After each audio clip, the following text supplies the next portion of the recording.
زیاد بھائی بھی شمع بھابھی کی کال پر آفس سے بھاگے چلے آئے تھے۔ شمع بھابھی کے ہزار بھڑکانے کے باوجود وہ سلمان صاحب کے سامنے کچھ نہیں بول سکے اور صرف آدھے گھنٹے کے اندر فلک شیر نے نکاح نامے پر دستخط کر دی۔ نکاح نامہ وانیہ کے سامنے آیا تو سرتا پا لڑسنے لگی تھی۔ سب کی بھوکی نظریں اسے خود پہ محسوس ہو رہی تھیں۔ کپکپاتے ہاتھوں سے اس نے دستخط کر دی۔ وانیہ کو کپکپاتے ہاتھ کا لمس سر پر محسوس ہوا تو اس نے بے اختیار سر اٹھایا۔ اس کے بالکل پاس فرحت بیگم کھڑی تھی۔ امی آپ؟ وانیہ نے بے یقینی سے انہیں دیکھا۔ پتہ نہیں کب وہ سیڑھیاں اتر کر نیچے کھڑی ہوئی تھی۔ اتنے عرصے کے بعد پہلی دفعہ ان کے چہرے پر مسکراہٹ تھی۔ فلک شیر نے کتنا اچھا فیصلہ کیا ہے، میں بہت خوش ہوں وانیہ، وہ نڈھال انداز میں کہہ رہی تھیں۔ وانیہ کی آنکھیں چلک پڑیں۔ امی چلے نا یہاں سے، پلیز مجھے کسی کا احسان نہیں چاہیے۔ اور فلک شیر، وہ تو عدنان کا بھائی ہے، میں کیسے ان کے ساتھ؟ وہ ایک دم رک پڑی تھی۔ فرحت بیگم نے اسے اپنے ساتھ لگا لیا۔ شمع بھابھی پیر پٹکتے ہوئے اندر جانے کو مڑی مگر تبھی وہ چونکی۔ یہ شور کیسا ہے؟ کون آیا رات کے اس وقت؟ ان کی آواز پر فلک شیر سمیت سبھی نے مڑ کر دیکھا۔ لاؤنج میں کوئی اندر داخل ہو رہا تھا۔ ملازم ان کے پیچھے پیچھے تھے۔ سر، میں نے انہیں روکنے کی بہت کوشش کی ہے لیکن یہ رکے نہیں۔ یہ کہتے ہیں کہ یہ فرحت بی بی کے رشتہ دار ہیں۔ ملازم آواز مانگتا سے اپنی صفائیاں دے رہا تھا۔ سلمان صاحب نے ہاتھ اٹھا کر اسے جانے کا کہا اور خود ان کی طرف متوجہ ہوئے، جو بلا دھڑک گھر کے اندر چلے آئے تھے۔ کلف لگے کاٹن کے کپڑوں اور اکڑی ہوئی گردنوں کے ساتھ متلاشی نگاہوں سے دائیں سے بائیں دیکھ رہے تھے اور فرحت بیگم پر نظر پڑتے ایک درمیانی عمر کا شخص بول اٹھا، تو یہاں چھپی بیٹھی ہے؟ اب بھابھی صاحبہ اپنے بھائی کے گھر میں، آخر کار ہم نے آپ کو تلاش کر ہی لیا۔ فرحت بیگم کی رنگت انہیں دیکھتے زد پڑ گئی تھی۔ وہ تبریز خان تھے، ان کے بڑے جیٹھ۔ کیوں آئے ہو تم یہاں؟ سالوں پہلے اس کے شوہر کے مرنے کے بعد میری بہن کو دھکے مار کر اپنے گھر سے نکال دیا تھا تم لوگوں نے، اس کی بیٹی سمیت، تو پھر آج یہاں کیوں آئے ہو؟ سلمان صاحب خود سے اٹھ کھڑے ہوئے تھے۔ تبریز خان نے اپنے دونوں جوان بیٹوں کو اشارہ کیا۔ وہ باپ کے ساتھ آ کھڑے ہوئے تھے۔ یہ اس بات کا اشارہ تھا کہ اپنی طاقت کا اظہار کر رہے ہیں۔ بیٹی کہاں ہے تمہاری؟ تم نے ہمارے ساتھ نہیں جانا تو مت جاؤ، مگر ہمارے بھائی کا خون ہمارے حوالے کر دو۔ تبریز خان کی کڑک آواز پر پورے لاؤنج میں سناٹا چھا گیا۔ وانیہ گھبرا کر اپنی جگہ سے اٹھی۔ میں اپنی بیٹی نہیں دوں گی، تم لوگ اس کے ساتھ بھی وہی ضرور کرو گے جو میرے ساتھ کیا ہے، چلے جاؤ یہاں سے۔ فرحت بیگم بری طرح خوفزدہ ہو کر چلائی تھی۔ تبریز خان کے ساتھ آنے والے دونوں لڑکوں کو وہ پہچانتی تھیں، وہ اس کے بیٹے اسحاق خان اور شمریز خان تھے۔ شمریز خان تو لاپرواہی میں ایک طرف کھڑا تھا مگر اسحاق خان کی نظریں وانیہ کے وجود کا ایکسرے کر رہی تھیں۔ وہ رہی چچی جان کی بیٹی ہانیہ، اس کی سبز آنکھوں کی وجہ سے میں سے پہچان کیا ہوں۔ اسحاق کے لہجے سے دلچسپی چھلک رہی تھی۔ سلمان صاحب کی برداشت جواب دے گئی، بس بہت ہو گیا، نکل جاؤ میرے گھر سے۔ میری بہن اور اس کی بیٹی تم لوگوں سے کوئی رشتہ نہیں رکھنا چاہتی۔ سلمان صاحب کی بات پر اسحاق نے تنفر سے سر جھٹکا اور وانیہ کی سمت بڑھا۔ عین اسی لمحے فلک شیر اپنی جگہ سے اٹھ کھڑا ہوا تھا۔ اس نے اسحاق کا راستہ روکا۔ اسحاق نے ناپسندیدگی سے سر اٹھایا۔ فلک شیر اس سے قد میں 2 انچ لمبا تھا۔ اس کی مضبوط جسامت کے سامنے اسحاق ایک دم خفیف سا ہو گیا۔ یہ لوگ ایسے نہیں مانیں گے بابا جان، ہمیں پولیس بلانی پڑے گی۔ وانیہ کو تو میں یہاں سے لے کر ہی جاؤں گا، اسحاق خان نے تنفر سے کہا۔ فلک شیر کا بھاری ہاتھ یکلخت اس کے کندھے پر پڑا۔ میری بیوی کا نام سوچ سمجھ کر لینا، ہوتی ہوگی کسی وقت میں یہ تمہاری کزن، تمہاری چچی کی بیٹی، لیکن اب یہ میری بیوی ہے۔ یہ میز پہ رکھی مٹھائی دیکھ رہے ہو، یہ میرے اور اس کے نکاح کی ہے۔ لڈو کھاؤ اور یہاں سے چلتے بنو۔ اس نے اسحاق خان کو ہلکا سا ایک سم دھکیلا۔ یہ کیا بکواس ہے؟ ایسا نہیں ہو سکتا، ہمارے خاندان کی عزت کو ہم سے پوچھے بغیر کسی اور مرد کے حوالے کیسے کر سکتی ہو؟ تبریز خان سنگین انداز میں فرحت بیگم کی طرف مڑا۔ شمع بھابھی کا طنزیہ کہکا لاؤنج میں گونج اٹھا تھا۔ ایسے تناؤ بھرے ماحول میں ان کے ہنسنے پر سبھی ان کی طرف دیکھنے لگے۔ آپ لوگوں کو آنے میں ذرا دیر ہو گئی ہے بھائی صاحب، یہ کون سا کسی پہلے مرد کو سونپی جا رہی ہے؟ محترمہ پہلے ایک شوہر بھگتا چکی ہیں، اسے مار کر قبر کی مٹی تلے پہنچا دیا اور اب دوسرے کو پھانس لیے ہیں۔ ان کے زہرخند آواز پر فلک شیر نے بامشکل خود پر ضبط کیا۔ تم لوگ جاتے ہو یا پھر میں ڈی ایس پی کو بلاؤں؟ بلکہ اسے بلانے کی کیا ضرورت ہے، میرے گھر کے گارڈ ہی کافی ہیں تم لوگوں کو جہنم واصل کرنے کے لیے۔ نکل جاؤ یہاں سے، سلمان صاحب ذہنی انداز میں چلائے تھے۔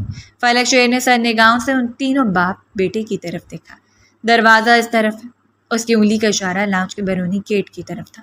تبریز خان نے آنکھوں ہی آنکھوں میں بیٹوں کو اشارہ کیا اور بغیر ایک لفظ کہے لاؤن سے باہر نکل، مگر جاتے جاتے سر خان نے ایک انتقامی نگاہ فلک شیر اور وانیہ پر ڈالی تھی۔ وہ جو کسی مجسمے کی طرح ساکت کھڑی تھی، ان کے باہر نکلتے فرحت بیگم سے لپٹ گئی۔ پتہ نہیں کب تک اس وانیہ کی وجہ سے اس خاندان پر آفتیں آتی رہیں گی۔ شبینہ بیگم عدنان کو یاد کرتے رونے لگی تھی۔ شمع بھابھی بھی اپنے کمرے کی طرف مڑ گئی۔ سلمان صاحب نے فرحت بیگم کو اشارہ کیا، وانیہ کو فلک شیر کے کمرے میں لے جاؤ، بہت رات ہو گئی ہے، اب اسے آرام کرنا چاہیے۔ وانیہ جی جان سے لرز اٹھی۔ فرحت بیگم نے آہستگی سے اس کا ہاتھ تھاما۔ چلو وانیہ۔ ان کی آواز کمزور سی تھی، نہ چاہتے بھی وانیہ نے ماں کے ساتھ قدم بڑھا دی۔ فرحت بیگم نے اسے فلک شیر کے ساتھ بیڈ پہ بٹھایا تو وہ تڑپ اٹھی۔ مجھ سے نہیں ہوگا میں اس رشتے کو کیسے نبھاؤں گی؟ میرے ساتھ یہ سب کچھ کیوں ہوتا ہے؟ وہ شکست خوردہ انداز میں کہہ رہی تھی۔ فرحت بیگم نے اسے اپنے ساتھ لکھا، اللہ نے تمہارے لیے کچھ سوچا ہی ہوگا۔ عدنان اچھا لڑکا تھا، مگر شادی کے صرف ایک ہفتے بعد کار حادثے میں اس کا انتقال ہو گیا۔ فلک شیر تو تم لوگوں کی شادی اٹینڈ کرتے ساتھ ہی دبئی چلا گیا تھا، بھائی کی موت پر بھی واپس نہ آ سکا، اور آج واپس آیا ہے تو اس نے میرا دل ہی جیت لیا۔ اب تم بھی اس رشتے کو قبول کرو اور فلک کو اپنا شوہر تسلیم کر لینا، اسے کوئی شکایت کا موقع نہ دینا۔ وہ بولتے بولتے تھکنے لگی تھی۔ وانیہ کسی مجسمے کی طرح بیٹھی رہ گئی۔ فرحت بیگم تو دروازہ لاک کر کے واپس چلی گئی، مگر وانیہ کا دل ڈوبنے لگا۔ یہ اس کی شادی کی پہلی رات تھی، ایسی رات اس کی زندگی میں پہلے بھی آئی تھی۔ فرق صرف یہ تھا کہ دروازے سے اندر داخل ہونے والا شخص مختلف تھا۔ اسے بے اختیار عدنان کی یاد آئی۔ 15 منٹ بعد فلک شیر کمرے میں داخل ہوا۔ اسے دیکھتے ہوئے بے اختیار خود میں سمٹی۔ ایزی ہو جاؤ، میں جانتا ہوں یہ رشتہ تمہارے لیے بالکل غیر متوقع ہے۔ فلک شیر نے آپ سے تم کا سفر بڑی جلدی طے کیا تھا۔ وانیہ سر بھی نہ اٹھا سکی۔ وہ دھیرے دھیرے چلتا عین اس کے سامنے آ کھڑا ہوا۔ پوچھو گی نہیں کہ میں نے تم سے اچانک نکاح کیوں کیا؟ حالانکہ مجھے تو تمہاری شکل بھی ٹھیک سے یاد نہیں تھی۔ 2 سال پہلے بھائی کے ساتھ ہونے والی تمہاری شادی میں بس سرسری طور پر ہی تو شریک ہوا تھا میں، اور اس کے بعد سچ پوچھو تو بھول ہی گیا تھا کوئی وانیہ نام کی لڑکی بھی ہمارے گھر میں رہتی ہے۔ وہ آہستگی سے اس کے برابر بیٹھا، وانیہ کی گردن میں گلٹی ابھر کر معدوم ہوئی۔ میں تمہاری تحقیر ہوتے ہوئے نہیں دیکھ سکا۔ بے شک تم عدنان بھائی کی بیوی تھی، لیکن اب تمہارا بھی تو حق ہے زندگی کی خوشیوں میں۔ فلک شیر نے آہستگی سے اس کا ہاتھ تھاما۔ وانیہ نے گھبرا کر آنکھیں بند کر لی، مگر فلک شیر چونکا، یہ کیا تمہیں تو ابھی تک بخار ہے؟ او گاڈ، تم تو تپ رہی ہو۔ وہ بے اختیار اٹھ کھڑا ہوا تھا۔ ہاتھ بڑھا کر اس نے وانیہ کا ماتھا چھوا۔ اس کے لمس محسوس کرتے وانیہ نے گھبرا کر آنکھیں کھولی۔ نہیں، میں ٹھیک ہوں، بخار خود ہی اتر جائے گا، وہ بامشکل بولی، مگر فلک شیر ملامتی نگاہوں سے اسے دیکھتا پلٹ گیا تھا۔ حد ہوتی ہے لاپرواہی کی، انسان کو اپنا خیال خود رکھنا چاہیے۔ سارے گھر کے کھانے پکا سکتی ہو، شمع بھابھی کے کپڑے پریس کر سکتی ہو، تو پھر ایک ٹیبلٹ لیتے ہوئے کیا ہوتا ہے؟ فلک شیر نے فرسٹ ایڈ باکس سے بخار کی دوا نکال کر اس کے ہاتھ پر رکھی۔ وانیہ کی آنکھوں میں آنسو بھر آئے۔ میرے پاس دوا نہیں تھی، ورنہ میں کھا لیتی۔ اس کی آواز آنسوؤں سے بھیگ گئی تھی۔ فلک شیر دم بخود رہ گیا۔ پانی۔ وانیہ نے آہستگی سے سر اٹھایا۔ وہ جو اس کے چہرے کی نقوش میں ڈوب رہا تھا بے اختیار چونکا۔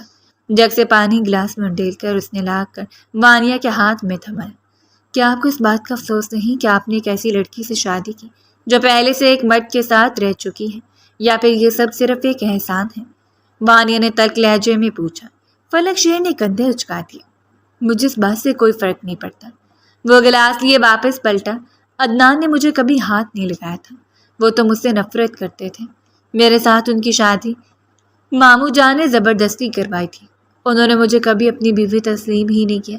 وہ اپنی کولیگ سے شادی کرنا چاہتے تھے، اور شاید اسی پریشانی میں اس روز ان کا کار ایکسیڈنٹ ہو گیا۔ وہ بے تاثر انداز میں بولی۔ فلک شیر چونک کر مڑا۔ تم نے اتنی بڑی بات سب سے کیسے چھپائی؟ بھائی کے ساتھ تمہارا کوئی رشتہ نہیں تو اس کے باوجود تم پچھلے کئی سالوں سے یہاں رہ رہی ہو، سب کی خدمتیں کر رہی ہو، کیوں؟ وہ سچ مچ بے حد حیران ہوا تھا۔ وانیہ کے لبوں پہ تلخ سی مسکراہٹ بکھر گئی، کیونکہ اس دنیا میں ہر کوئی مجبور کا فائدہ اٹھاتا ہے، اور میں مجبور ہوں، بے کسی طرح جس طرح آپ نے آج میرا فائدہ اٹھایا۔ وہ ایک جھٹکے سے اٹھ کھڑی ہوئی۔ فلک شیر کی رنگت سرخ پڑی۔ جا کر سوچو، میرے متعلق غلط گمان رکھنے کی ضرورت نہیں ہے۔ میں نے سچ مچ یہ فیصلہ صرف بھلائی کی خاطر کیا ہے۔ اسے وانیہ کی بات بری لگی تھی، اسی لیے اس کے لہجے میں سختی چھلک رہی تھی۔ وانیہ نے سر جھکا لیا۔ فلک شیر مڑ کر واش روم چلا گیا اور پھر جب نکلا تو اس نے لائٹ آف کر دی اور بغیر کوئی بات کہے کمبل اوڑھ کر سونے کے لیے لیٹ گیا۔ وانیہ چند لمحوں تک کھڑی رہی اور پھر جھجکتے ہوئے کاؤچ پر لیٹ گئی۔ دوا کا اثر تھا یا کیا، تھوڑی دیر کے بعد وہ گہری نیند میں اتر گئی۔ صبح اس کی آنکھ کافی دیر سے کھلی، وہ گھبرا کر اٹھی۔ اوہ گاڈ، سب کا ناشتہ لیٹ ہو گیا، سبھی غصہ کریں گے۔ وہ بکلا کر اٹھ کھڑی ہوئی۔ ایک نظر اس نے بیڈ پر ڈالی جہاں فلک شیر ابھی تک گہری نیند سو رہا تھا۔ صبح کے 9 بج رہے تھے۔ وہ جلدی سے فریش ہو کر نیچے کچن میں چلی آئی، مگر وہاں خلاف توقع شمع بھابھی کو کھڑے دیکھ کر وانیہ دنگ رہ گئی۔ آپ کیوں آ گئی بھابھی؟ آج صبح صبح اٹھ جائیں تو آپ کے سر میں درد ہوتا ہے نا، آپ چلی جائیں، میں ناشتہ بنا دیتی ہوں۔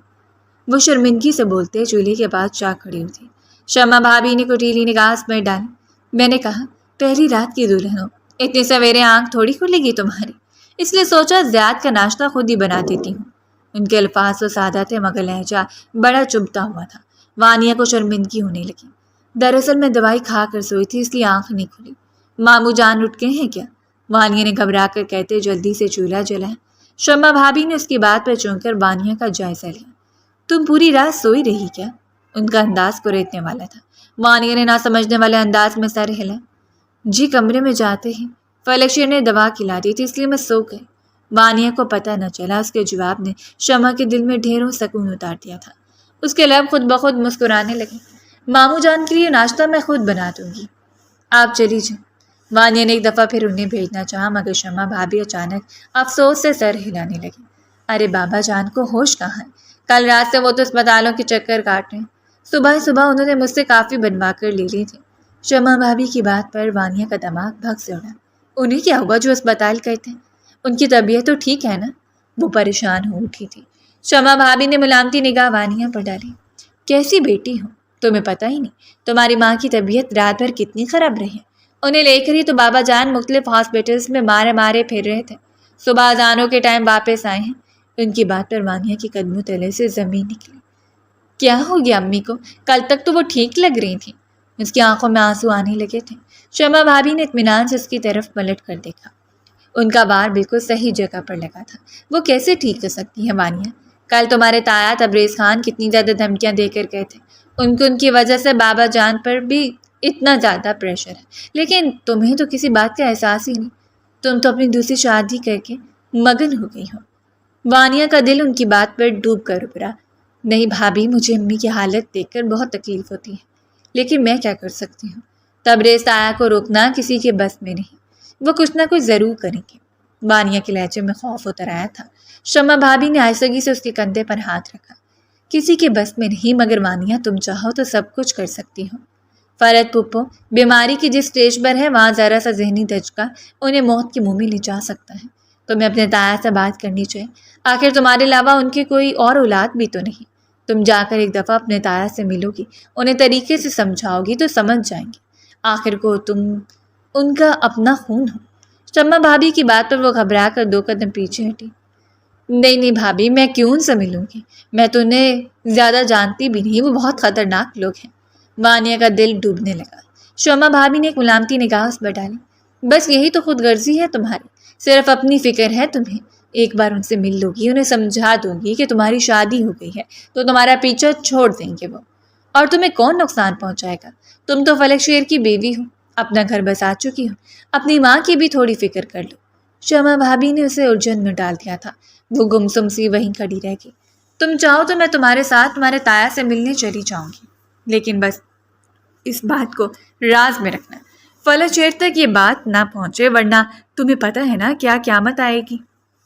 وہ آہستگی سے اس کا کندھا تھپتھپا کر کچن سے باہر نکل گئی تھی۔ جاتی میں ان کے چہرے پر بڑی بھرپور مسکراہٹ تھی۔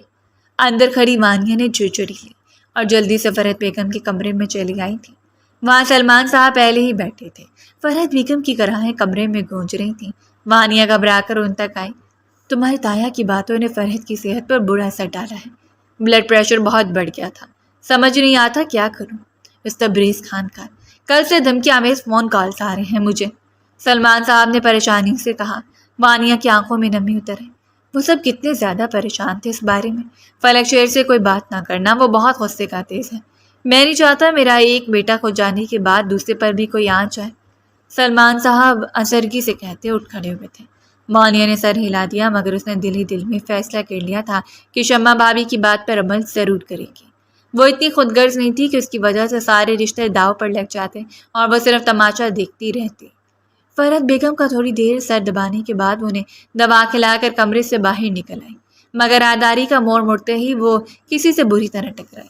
ایک سسکی اس کے لبوں سے نکلی۔ سامنے فلک شیر کھڑا تھا، اس کی آنکھوں میں نیند کا غلابی پن تیر رہا تھا۔ اس نے بھرپور نظروں سے مانیہ کا جائزہ لیا، جس نے نیلے رنگ کے شلوار قمیص پہن رکھا تھا، دوپٹہ لاپرواہی سے کندھوں پر ڈالا تھا۔ فلک شیر کو دیکھ کر وہ پزل سی ہو گئی۔ تمہیں مجھ سے ٹکرانے کا شوق ہے یا تمہاری آئی سائٹ خراب ہے؟ کہو تو ڈاکٹر کے پاس چلے، وہ مانی کے اس انداز میں کہتا اس کی سمجھ جھکا۔ وانیہ گھبرا کر پیچھے ہٹی۔ نہیں، میں نے آپ کو دیکھا نہیں تھا، وہ بے چینی سے انگلیاں مسل رہی تھی۔ فلک شیر چند لمحے سے دیکھتا رہا۔ کافی بنا لیتی ہو یا پھر وہ بھی تم سے جل جاتی ہے؟ وہ اسے شمع بھابھی کے جوڑے کا حوالہ دے رہا تھا۔ وانیہ کی رنگت سر پڑ گئی۔ آتی ہے مجھے کافی بنانا، آپ کو پینی ہے کیا؟ وانیہ کے سوال پر فلک شیر نے جلدی سے سر ہلایا۔ صبح صبح کافی کے سوا مجھے اور کچھ نہیں چاہیے ہوتا، اگر ایک اچھی سی کافی بنا دو تو بڑی مہربانی ہوگی۔ وہ بڑے خوشگوار موڈ میں لگ رہا تھا۔ وانیہ سر ہلا کر کچن میں چلی آئی۔ فلک شیر اس کے پیچھے پیچھے ہی کچن تک آیا تھا۔ لاؤنج میں بیٹھی شمع بھابھی نے کٹیلی نگاہ سے ان دونوں کو ایک ساتھ جاتے دیکھا۔ کر لو اس محبت کو انجوائے جتنے دن کر سکتی ہو۔ ایسا جال بچھا دیا میں نے کہ تم خود اپنے پر کٹوا کر اس قید میں جاؤ گی۔ فلک شیر کی بیوی تو میری بہن رامین ہی بنے گی۔ چائے کا مگ لبوں سے لگاتے وہ سازش کا جال بن رہی تھی، جبکہ ان سب باتوں سے بے خبر کچن میں وانیہ فلک شیر کی موجودگی سے خائف ہو رہی تھی۔ آپ اپنے کمرے میں چلے جائیں نا، میں کافی بنا کر وہیں لے آؤں گی، وانیہ نے کافی پھینٹتے ہوئے کہا۔ فلک شیر نے اطمینان سے رفیع میں سر ہلایا۔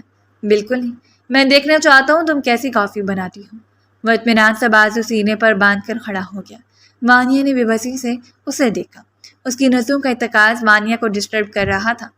وہ خواہ غلطیاں کرنے لگی۔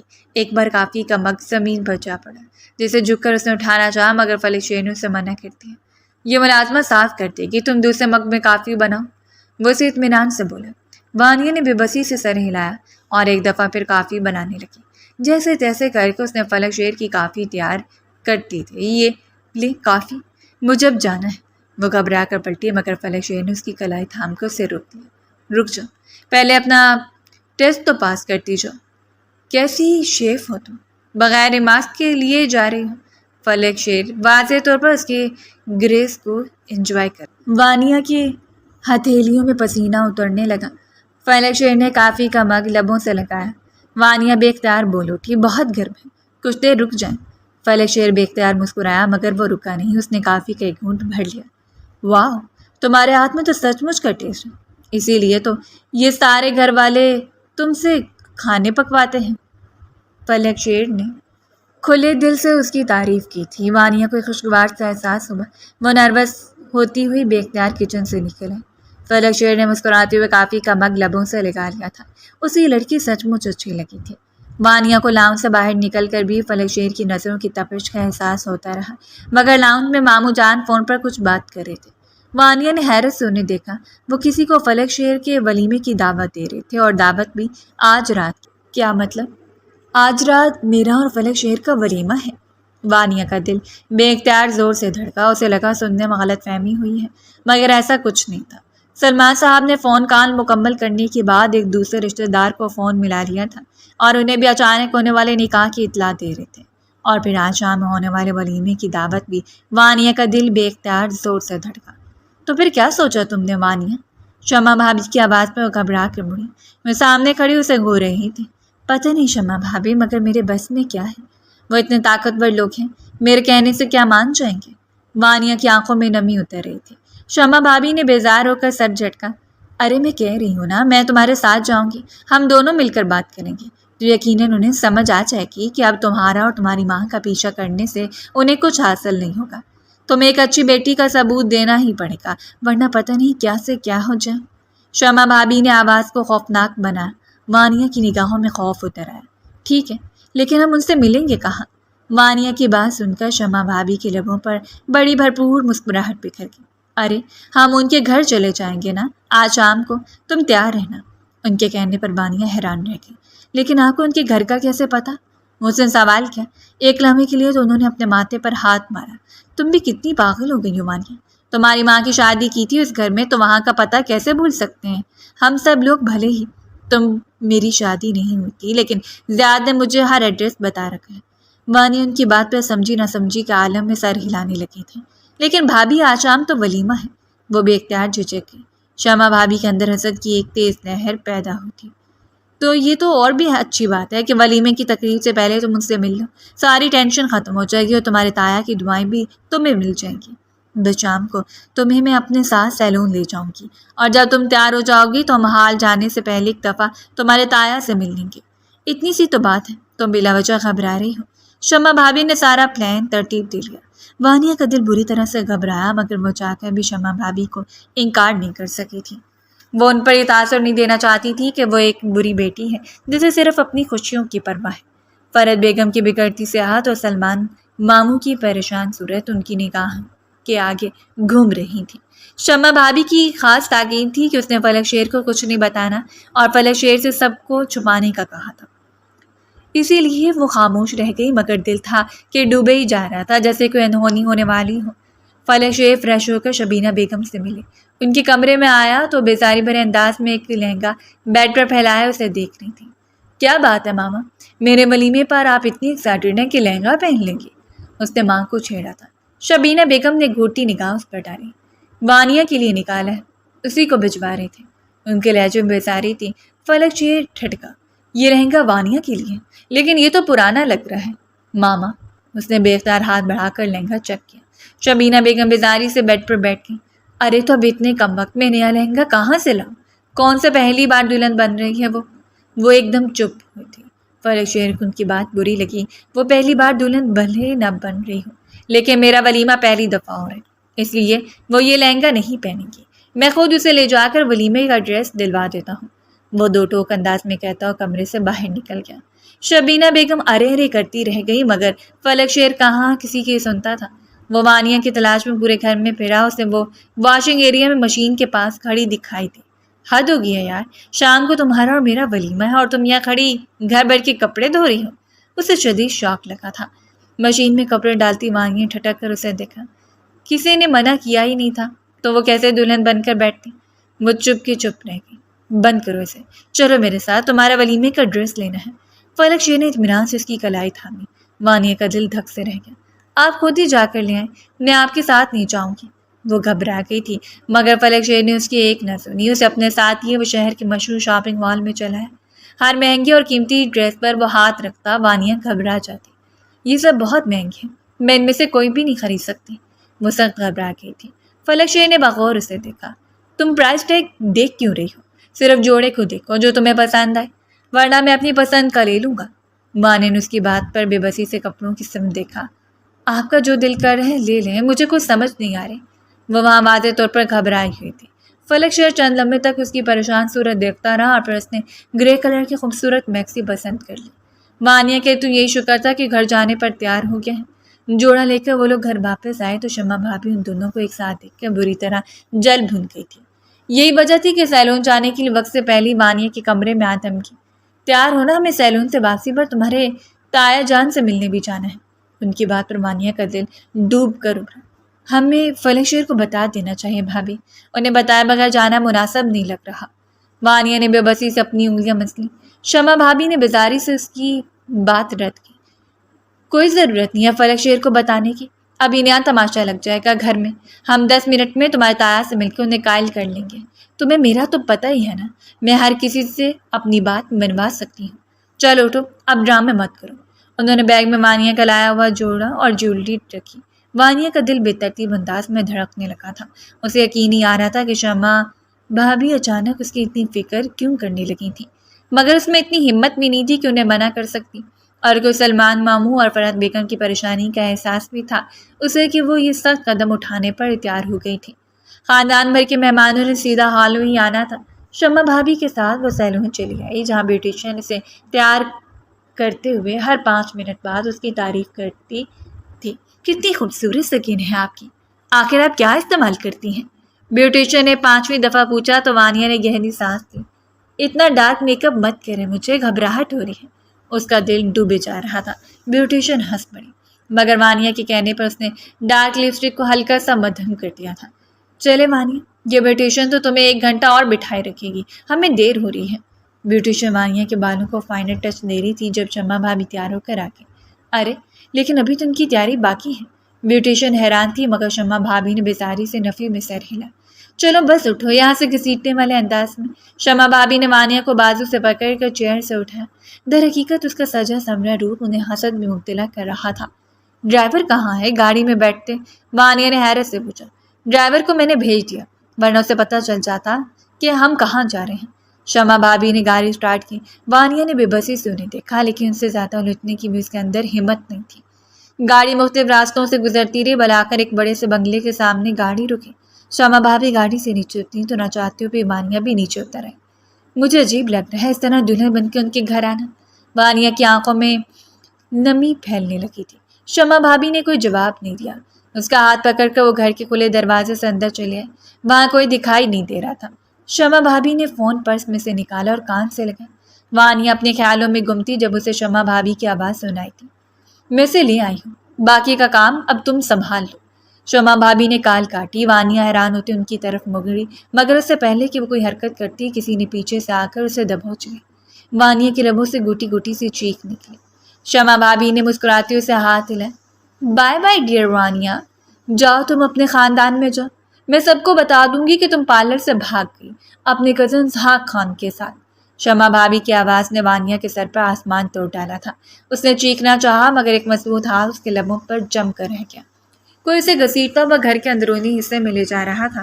وہ ہاتھ پیر مار رہی تھی، خود کو چھڑانے کی کوشش کر رہی تھی، مگر سب بے سود تھا۔ شمع بھابھی اطمینان سے چلتی ہوئی گھر سے باہر نکل گئی اور تب وانیہ کو احساس ہوا کہ وہ کس جال میں پھنس چکی تھی۔ اس کا موبائل فون اس کے پاس نہیں تھا، وہ گھر میں کسی کو بتا کر نہیں آئی تھی یہ وہ کہاں جا رہی ہے، اور اب وہ دشمنوں کے نرخے میں تھی۔ شمع بھابھی جا چکی تھی، جس شخص نے اسے دبوچ رکھا تھا وہ اسے گھسیٹتے ہوئے اندر حال میں لے آیا۔ پھینکنے والے انداز میں اس نے وانیہ کو صوفے پر دھکیلا اور تب وانیہ نے دیکھا وہ اسحاق خان تھا اور اس کے چہرے پر بڑی فاتحانہ چمک تھی۔ واہ اسحاق خان، تم تو اپنے بھائی سے بھی 4 ہاتھ آگے نکلے، جس کے دستخط چاہیے تو اسے گھر ہی بلوا لیا۔ آخری تم نے کیسے کیا؟ تبریز خان کی چہکتی ہوئی آواز پر وانیہ نے بامشکل رخ موڑ کر دیکھا۔ وہ سامنے بڑے سے صوفے پر بڑی تمطراق کے ساتھ بیٹھے ہوئے تھے، خوشی ان کے چہرے سے بھی جھلک رہی تھی۔ اسحاق خان اطمینان سے وانیہ کے بالکل برابر صوفے پر ڈھیر ہوا۔ غدار تو ہر گھر میں ہوتے ہیں بابا جان، اس کے گھر میں بھی غدار موجود تھا، بس میں نے اس کے ساتھ ایک ڈیل کر لی اور آج یہ میرے قبضے میں ہے، اب جو چاہے کر لیں ہم لوگ اس کے ساتھ۔ وہ کہہ مار کے ہنسا۔ وانیہ کو اپنا دل ڈوبتا ہوا محسوس ہوا۔ ویسے بابا جان پہلی دفعہ دیکھا ہے دلہن خود گھر چل کر آ گئی ہو، اس پر تو پہلی نظر میں ہی میرا دل آ گیا تھا۔ آپ نے بتایا ہی نہیں تھا آپ کی بھتیجی اتنی حسین ہے، میں نے تو بڑے عرصہ پہلے سے دیکھا تھا۔ اسحاق خان نے اپنی نظریں وانیہ کے وجود پر گاڑتے ہوئے پوچھا۔ تبریز خان نے بیزاری سے ہاتھ ہلایا۔ تمہیں جو کرنا ہو کر لینا، لیکن پہلے وہ کاغذات لے کر آؤ، کہیں اس کا وہ خطرناک شوہر یہاں نہ دبکے۔ تبریز خان کے لہجے میں خوف چھلکا تھا۔ وانیہ نے تیزی کے ساتھ ذہن میں حساب کتاب کیا۔ یہاں سے لڑ کر وہ نہیں جا سکتی تھی جب تک کہ مدد کے لیے فلک شیر کو نہ بلاتی، اور اسے بلانے کے لیے اسے انہی کی طرح چال چلنے کی ضرورت تھی۔ وہ یکدم گھبرا کر اپنی جگہ سے اٹھی۔ پلیز مجھے واپس نہیں جانا، میں اس درندے شخص کے پاس واپس نہیں جا سکتی۔ اس نے شدید خوفزدہ ہونے کی اداکاری کی تھی۔ تبریز خان نے حیرت سے اسے دیکھا۔ اسحاق خان بھی چونکا۔ یہ کیا کہہ رہی ہے؟ وہ حیران تھا۔ وانیہ نے پورا کا پورا رخ اس کی جانب موڑا۔ پلیز مجھے واپس مت بھیجنا، آپ لوگوں کو نہیں پتا وہ کس قدر ظالم لوگ ہیں۔ پہلے انہوں نے میری شادی اپنے بڑے بیٹے سے کی، اور اب جو وہ مر گیا تو اب فلک شیر کے ساتھ زبردستی میرا نکاح پڑھا دیا ہے۔ میں نے بھاگنے کی کوشش بھی کی مگر کامیاب نہیں ہو سکی۔ وانیہ نے دل ہی دل میں خود کو کوسا، مگر تبریز خان اور اسحاق خان کے چہرے پر پھیلتی حیرت نے اسے حوصلہ دیا تھا۔ میں وہاں واپس نہیں جانا چاہتی تھا جان، امی مجھے 2 بار اپنے بھائی کے بیٹوں پر قربان کر چکی ہیں، وہ لوگوں کی محبت میں سر سے لے کر پیر تک ڈوبی ہوئی ہیں، مگر میں ان لوگوں کے نزدیک بس ایک ملازمہ ہوں، پلیز میری مدد کریں۔ وہ التجائی انداز میں تبریز خان کی طرف دیکھتے کہے جا رہی تھی، لرزتے وجود کے ساتھ بس جو منہ میں آ رہا تھا وہ کہے جا رہی تھی۔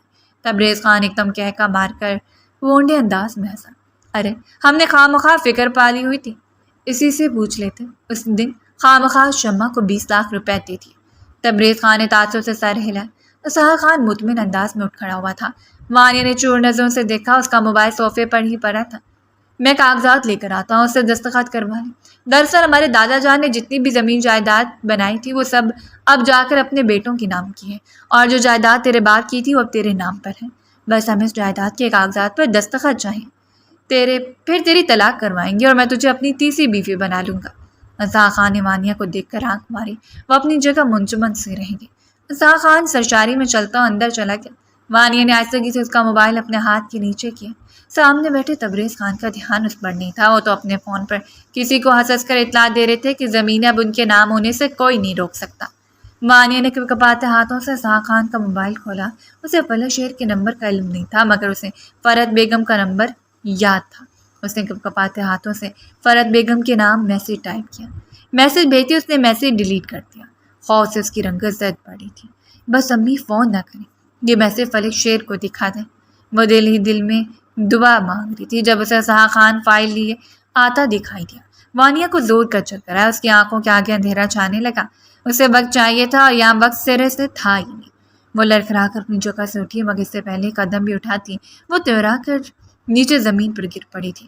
وہ بے ہوش نہیں ہوئی تھی، مگر شدید کمزوری کے باعث اس میں ہلنے جلنے کی سکت بھی باقی نہیں رہی تھی۔ اسحاق خان لپک کر اس تک آیا، اس کا انگوٹھا لگا لیتے ہیں۔ بابا جان، یہ تو ٹینشن کے مارے بے ہوش ہو گئے ہیں۔ اسحاق خان نے بیزاری سے اس کا چہرہ تھپتھپایا۔ تبریز خان نے رفیع میں سر ہلا۔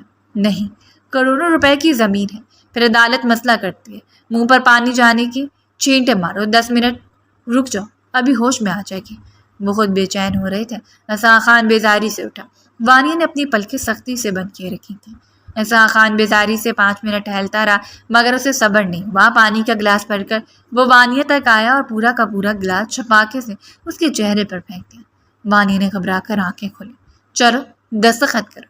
اسحاق خان نے بے باکی سے اس کی کمر میں ہاتھ ڈال کر اسے اٹھا کر بٹھایا۔ وانیہ کی آنکھوں میں آنسو آنے لگے۔ اسحاق خان نے فائل کھول کر سامنے رکھی اور پین وانیہ کے ہاتھ میں تھما دیا۔ وانیہ نے ڈوڈوائی آنکھوں سے دروازے کی سمت دیکھا اور دستخط کرنے لگی تھی کہ اچانک باہر سے مہنگم شور کی آوازیں سنائی تھی۔ اسحاق خان اور تبریز خان دونوں چونک اٹھے۔ کون آیا ہے باہر جو اتنا شور ہے؟ دونوں ایک ساتھ لاؤنج کے دروازے کی طرف بڑھے، مگر کسی نے پوری قوت سے اسحاق خان کو ٹھوکر رسید کی تھی۔ وہ لڑ کر پیچھے جا گرا۔ تبریز خان بھی لڑ کر آ گیا۔ وانیہ نے اس کی پلکیں اٹھا کر دیکھا۔ اندر داخل ہونے والا فلک شیر تھا۔ وہ ولیمے کے لیے بلیک ڈنر سوٹ میں تیار تھا اور اس وقت اس کے ہاتھ میں ایک گن نظر آ رہی تھی۔ وہ اکیلا نہیں تھا، اس کے پیچھے سلمان ماموں، فرحت بیگم اور زیاد بھائی بھی تھے۔ باہر سے آدمیوں کی آوازیں بھی آ رہی تھیں۔ اسحاق خان تلملا کر اٹھا، مگر فلک شیر نے اسے دبوچ کر زمین کے ساتھ لگا دیا۔ باہر سارا میڈیا ساتھ لے کر آیا ہوں، اتنے آدمی لایا ہوں کہ ایک نے بھی تجھے مارا تو تیری بوٹیاں کسی کو نہیں ملیں گی۔ جتنے گارڈ تیرے گھر میں موجود ہیں چاہے سب کو بلا لے، کوئی تجھے بچا نہیں سکتا۔ اس نے بستول کی نال اسحاق خان کے ماتھے سے لگائی۔ اس کی رنگت سفید پڑ گئی۔ اگر زیادہ ہاتھ پاؤں مارے تو ساری میڈیا کو بتا دوں گا کہ میری بیوی کو اغوا کر کے لائے ہیں یہ باپ بیٹا، پھر بچاتے رہتا اپنی سیاسی ساکھ پارٹی، ابھرنے سے پہلے ہی ڈوب جائے گی۔ فلک شیر نے اسحاق خان کی دکھتی رگ پر وار کیا۔ وہ گھبرا گیا۔ ہم نے کچھ نہیں کیا، لڑکی خود یہاں آنا چاہتی تھی اور وہ شمع سے فروخت کر کے گئی ہمارے ہاتھ پورے 20 لاکھ روپے میں۔ یہ تو تم لوگوں کے گھر کا میٹر ہے۔ وہ مزید بھی کچھ کہتا، مگر فلک شیر نے ایک زوردار تھپڑ اس کے چہرے پر دے مارا۔ اس کی رنگت سرخ پڑ گئی تھی۔ شمع بھابھی کا نام سن کر میری بیوی کو خریدنے کی تیری اوقات نہیں ہے۔ اگر تو اس کا نام بھی لیا تو میں تیری زبان کھینچ لوں گا۔ وہ سچ مچ اسے جان سے ہی مار دیتا، مگر سلمان صاحب نے گھبرا کر اسے پیچھے ہٹایا۔ اسے کچھ مت کرو، میں آئی جی صاحب کو اطلاع دے چکا ہوں۔ فرحت اور وانیہ کے بیان پہ یہ زندگی بھر کے لیے جیل کے پیچھے ہو جائیں گے، باپ بیٹا، اور اگر جیل نہ بھی گئے تو ان کی سیاسی ساکھ برباد ہو جائے گی، پھر یہ کچھ نہیں کر سکتے۔ سلمان صاحب نے فلک شیر کو پیچھے ہٹایا۔ وہ سنگین تیوروں کے ساتھ پیچھے ہٹ تو گیا، مگر اس نے وانیہ کا بغور جائزہ لیا۔ کیا ان میں سے تمہیں کسی نے کچھ کہا؟ وہ سخت لہجے میں پوچھ رہا تھا۔ وانیہ نے گھبرا کر نفی میں سر ہلایا۔ فلک شیر کے آنے پر اسے ڈھیروں سکون مل گیا تھا۔ وہ جو خود کو بھیڑیوں کے شکنجے میں محسوس کر رہی تھی، ایک دم اسے محفوظ پناہگاہ کا احساس ہونے لگا تھا۔ فلک شیر نے آگے بڑھ کر اسے زمین سے اٹھایا۔ میں جانتا ہوں شمع بھابھی نے یہ سب کچھ کیوں کیا۔ وہ میری شادی اپنی بہن سے کروانا چاہتی تھی۔ مجھے یقین نہیں آتا وہ اتنا گر جائیں گی، وہ تعصب سے کہہ رہا تھا۔ زیاد بھائی نے کوئی جواب نہیں دیا۔ فلک شیر نے جھپٹنے والے انداز میں فائل اٹھائی اور ایک نظر کاغذات پر ڈالتے ہوئے اسے اندازہ ہو گیا کہ آخر تبریز خان کو برسوں بعد وانیہ کی یاد کیوں آئی تھی۔ ایک زہر خان نگاہ تبریز اور اسحاق خان پر ڈالتے ہوئے وہ وانیہ کے لیے گھر سے باہر نکل آیا۔ فرحت بیگم رو رو کر تبریز خان کو بددعائیں دے رہی تھی۔ گھر سے باہر میڈیا بے سے سب کا منتظر تھا۔ سلمان صاحب چونکہ شہر کے بڑے بزنس مین تھے، اس لیے ان پر حملہ کوئی معمولی بات نہیں تھی۔ فلک شیر وانیہ کو اپنے بازو کے گھیرے میں لیے گھر سے باہر نکلا تو میڈیا اس کی طرف نہیں آیا، بلکہ وہ سیدھا سلمان صاحب کی طرف مڑ گیا۔ یہ فلک شیر کے تعلقات کا یہ اثر تھا کہ وانیہ کی ایک بھی تصویر اخبار یا انٹرنیٹ کی زینت نہیں بننے والی تھی۔ وہ اسے یوں ہی بازو کے حلقے میں چھپائے گاڑی میں لے آیا۔ گاڑی میں بیٹھتے ہی وہ پھوٹ پھوٹ کر اور رونے لگی۔ آپ مجھے چھوڑ دیں ورنہ میرے ساتھ یہی سب کچھ ہوتا رہے گا۔ شمع بھابھی مجھے اس گھر میں نہیں رہنے دیں گی۔ صرف اسحاق خان اور تبریز خان میرے دشمن نہیں بلکہ وہ بھی ہیں۔ اس کی آنکھوں میں آنسو دے کر فلک شیر نے آہستگی سے اس کا چہرہ اپنی طرف موڑا۔ جانتا ہوں شمع بھابھی تمہیں بالکل پسند نہیں کرتی اور تمہاری سخت دشمن ہے، مگر ایسی عورت کے ساتھ کیا کیا جائے جس کے شوہر نے اس سے عاجز آ کر دوسری شادی کر لی اور ان کا ایک بچہ بھی ہو۔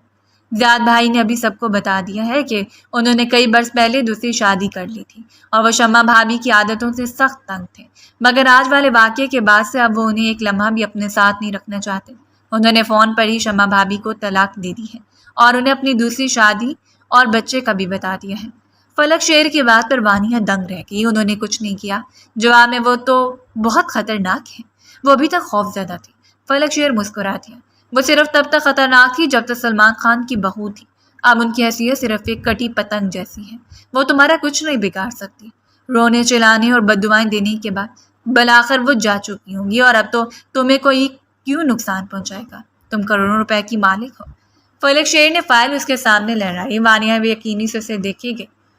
میڈیا میں سلمان صاحب نے ہر چیز کھول کر رکھ دی تھی، کچھ نہیں چھپایا تھا۔ راتوں رات اسحاق خان اور تبریز خان کا سیاسی کیریئر زمین پر آ گیا تھا۔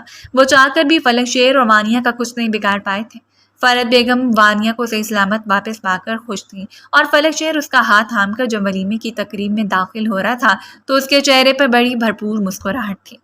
تمہیں پتہ ہے تم بہت ذہین ہو، دشمنوں کے بیچ میں بیٹھ کر تم نے مجھ تک وہ میسج بھیج دیا۔ ہم سب تمہارے لیے پریشان ہو رہے تھے، بس ایک میسج ملا اور میں نے تمہاری لوکیشن ٹریس کر لی۔ تم نے بالکل ٹھیک شخص کو پکارا۔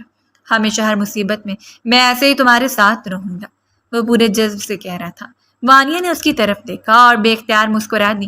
روشنی کے دائرے میں چلتے ہوئے وہ دونوں بالکل مکمل لگ رہے تھے اور ان سے دور شمع بھابھی اپنی بربادی پر دھاڑے مار مار کر رو رہی تھے۔ اسحاق خان راتوں رات لٹ چکا تھا اور وانیہ کو یقین آ گیا تھا کہ ہمیشہ برائی کی جیت نہیں ہوتی، اچھائی بھی اپنا مقام پا ہی لیتی ہے۔